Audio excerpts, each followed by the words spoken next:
بسم الله الرحمن الرحيم سبح اسم ربك الأعلى الذي خلق فسوى والذي قدر فهدى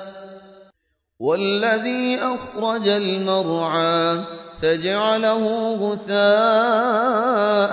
أحوى سنقرئك فلا تنسى إلا ما شاء الله إنه يعلم الجهر وما يخفى ونيسرك لليسرى فذكر إن نفعت الذكرى سيذكر من يخشى ويتجنبها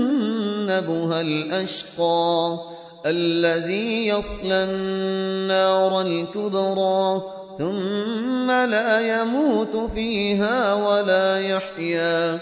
قد أفلح من تزكى وذكر اسم ربه فصلى بل تؤثرون الحياة الدنيا والآخرة خير وأبقى